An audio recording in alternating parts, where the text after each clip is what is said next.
Remembered, musicians led the way, their noise filling the streets. Painted scenes of burning cities and fleeing enemies followed. Exotic animals were dragged through the crowd, proof that distant worlds had been conquered and reduced. Only after this display came the prisoners. They were the proof. Captured soldiers walked in chains, their defiance already stripped away. At the front of the column walked the rulers, kings, princes, and queens. Their clothing was often left intact.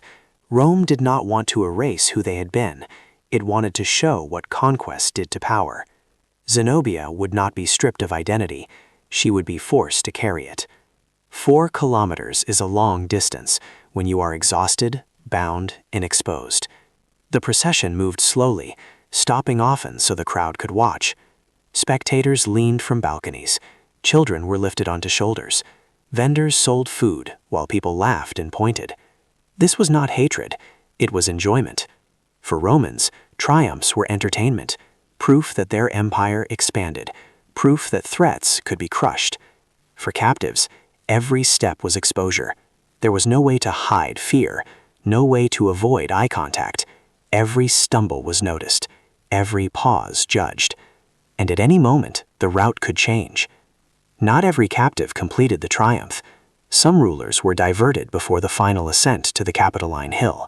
While the procession continued towards Jupiter's temple, guards led the condemned away through secured doors, down side streets toward the slope beneath the hill, toward the prison, the Mamertine. Above, music continued. Cheers rose. Sacrifices were offered. Rome celebrated. Below, execution waited. Every captive knew this possibility existed. Zenobia walked knowing it too. She also knew something else. Rome had done worse to women who trusted restraint. In the provinces, defeated women were often treated as spoils of war. This was not an aberration. It was expectation. Military culture, hardened by conquest, viewed defeated families as tools of domination. Delay did not mean protection. It meant postponement. Zenobia's royal status shielded her temporarily, but only because Rome still needed her intact. Others were not so fortunate. Across the empire, noble women lost protection the moment their male guardians fell. Their bodies became leverage. Violating a ruler's family sent a message that traveled faster than legions. Nothing you value is safe. Zenobia's survival depended entirely on how useful her humiliation proved. If she broke, if she pleaded or collapsed, execution would follow. Broken rulers no longer served as warnings. If she endured, if she remained composed, she might live, not as herself, but as a reminder. Aurelian understood this calculus. He was not known for mercy, he was known for order. Zenobia's fate would reflect Roman priorities, not Roman compassion. As the triumph day approached, the city waited. So did Zenobia. She had already lost her empire. Her armies were gone, her authority erased. Now Rome would decide whether her body would vanish beneath the Capitoline or walk the streets as proof that resistance ended here. And while Zenobia waited, another queen, far from Rome, was about to learn the same lesson. She trusted Roman law, and Rome would teach her why that was a mistake. Zenobia stepped into Rome. The noise hits first. Not a roar, something worse, a rolling sound made of laughter, shouting, and curiosity sharpened into hunger. This is not a crowd waiting for justice. It is a crowd waiting to see something. She is adorned. Jewels flash at her throat and wrists. Fabric dyed in colors only royalty could once afford clings to her body, wrapped around her, cutting into skin already weakened by captivity. Are the chains gold? Not symbolic, not light, massive links that pull her shoulders forward, forcing a posture just short of collapse. Guards walk beside her, not to restrain her, but to help bear the weight. Rome has turned her wealth into her burden. The crowd understands immediately. They point, they murmur, they laugh. This is what happens to queens. Zenobia does not scream. That unsettles them. She walks slowly, deliberately, refusing to rush. Every step is measured, every breath controlled. She does not lower her head. She does not look for mercy. She looks straight ahead. This composure is dangerous. Humiliation is meant to break people. When it doesn't, Rome adapts. Musicians play, incense burns. The city displays itself as the center of the world. Zenobia's body becomes the boundary between Roman power and remembered defiance.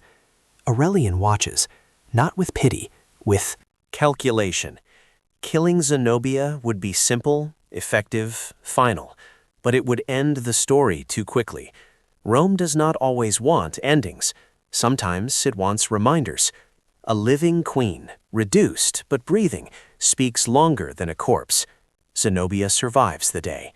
That decision, often called mercy, is not kindness, it is strategy. She is granted a villa near Rome. She lives under watch. She is absorbed into Roman society. Her daughters married into noble families. On paper, she survives. In reality, she has been neutralized. Every appearance reinforces Rome's victory. Every sight of her reminds observers that even the most powerful woman in the East ended dependent on Roman tolerance. Zenobia becomes a warning that walks. But not every queen breaks quietly. Far from Rome, in the cold province of Britannia, another woman watches Roman law fail her in real time. Her name is Boudica. She is not Rome's enemy, not yet. She is the wife of Prasutagus, king of the Iceni, a client ruler permitted to govern so long as he obeys. He pays tribute. He keeps peace. He believes Roman promises mean something. When Prasutagus dies around 60 CE, he tries to protect his family the only Roman law allows. He leaves a will. Half his kingdom to Emperor Nero, half to his daughters. A compromise, a mistake. Roman officials ignore it. The lands are seized, property confiscated, noble families dispossessed. Rome does not negotiate, it takes. Boudica protests. She does not raise an army, she does not declare rebellion. She appeals publicly to the agreement Rome itself approved. This is when Rome clarifies what law means for women without citizenship. Boudica is seized, not privately, publicly. She is flogged. The punishment alone is a violation. Roman citizens were protected from corporal punishment. Even allied elites were usually spared such degradation. To beat a queen was not enforcement, it was instruction. And Rome was not finished. Her daughters, young, unmarried, unprotected, are taken. Tacitus does not describe what follows in detail. Ancient historians rarely do. He uses few words. Soldiers. This is not random violence. It is calculated humiliation. Rome understands that conquering a ruler's body is powerful. Conquering her children is devastating, and it is done in view of her people. The Ioeni are meant to see this, to understand that resistance does not end only in death, but in the destruction of lineage. Rome believes this will end the problem. It is wrong. Something in Boudica fractures and hardens. The flogging does not silence her. The violation of her daughters does not break her. It transforms her. When she speaks again, it is not to Roman officials. It is to her people. Tacitus preserves a version of her words. He records her not as a ruler pleading for sovereignty, but as a woman demanding vengeance. She speaks of her body, of her daughters, of what Rome did. This matters. Rome can crush kings. It struggles against rage that no longer fears loss. Boudica raises an army, not trained, not disciplined, furious. Rome is caught off guard. Camulodunum burns first, then Londinium, then Verulamium. Cities are razed, tens of thousands killed. Roman authority collapses across the province. For a moment, the empire hesitates. This is the cost of humiliation miscalculated. Eventually, Rome responds the way it always does. Discipline, formation, steel. Boudica's forces are defeated in a battle whose location history does not preserve. She disappears. Some accounts say she poisons herself rather than face capture. Others fall silent. Her daughters vanish completely. Their names are not recorded. Their lives are not followed. Their fate after Rome used them to deliver its message is not preserved. Silence closes over them. Rome restores order. Britain remains Roman. The rebellion becomes a lesson, not about cruelty, but about control. In Rome, triumphs continue. Some queens live as reminders. Others vanish beneath the city. Some stories are told. others are erased. The pattern is clear. When humiliation works, Rome preserves you. When it fails, Rome destroys everything you touch. And beneath the marble, beneath the music and celebration, one last place waits for those who are no longer useful, a place where triumphs end. While crowds watch generals ascend the Capitoline Hill to thank Jupiter for conquest, something else happened nearby. Cut directly into the rock beneath the hill stood Mamertine Prison, the Tullianum. It did not announce itself. No banners, no inscriptions, no celebration, just stone. Inside, it was worse. The prison consisted of 2 chambers. The upper level held prisoners briefly. The lower chamber, the end, was reached only through a hole in the floor. Prisoners were lowered down or thrown. Once inside, there was no light, no ventilation, no escape. This was not a place meant for holding people. It was a place meant for ending them. Execution did not always come quickly. Some prisoners were strangled, others suffocated. Some were left to starve, their voices fading while celebrations echoed above. This separation was deliberate. Rome did not want blood in its triumphs. It wanted victory, undisturbed by visible death. Killing happened out of sight, while the celebration continued uninterrupted. Vercingetorix learned this slowly.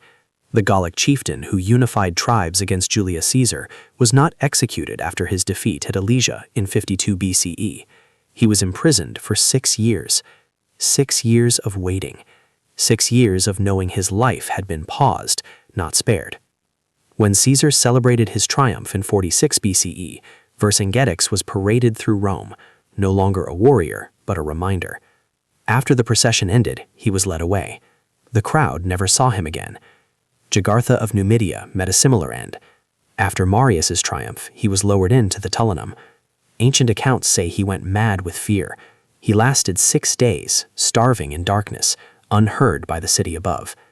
Simon Bar Jura, leader of the Jewish revolt, was paraded through Titus's triumph in 71 CE. The procession paused at the Temple of Jupiter. Only when word arrived that Simon had been executed did the ceremony resume. Death was not an interruption. It was a checkpoint. Not every ruler was killed. Some were too useful alive. Zenobia lived, but not as herself. She did not return east. She did not reclaim power. She did not choose her ending. She existed under Roman watch, absorbed into the society that had destroyed her authority. Her survival reassured Rome's enemies that resistance ended independency, not redemption. Living queens became monuments. Dead ones became warnings. Both served the same purpose. This was how the empire functioned. Roman conquest did not rely on legions alone. It relied on memory, on images carried forward long after battles ended. Queens in chains, daughters violated, kings vanishing beneath stone. Fear traveled faster than armies ever could. The legal protections Rome celebrated applied only within its borders. Outside them, dignity was conditional. Humanity was negotiable. Defeat erased everything. What remains today are fragments, Tacitus's restrained horror, Plutarch's uneasy anecdotes, Josephus's careful records, and the stone walls of the Mamertine prison, still standing, still silent.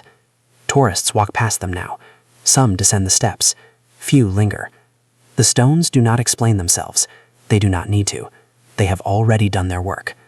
Rome called this order. Rome called this civilization. Rome called this victory. The queens who survived called it something else. If they spoke at all, most did not. And that silence may be the empire's greatest success.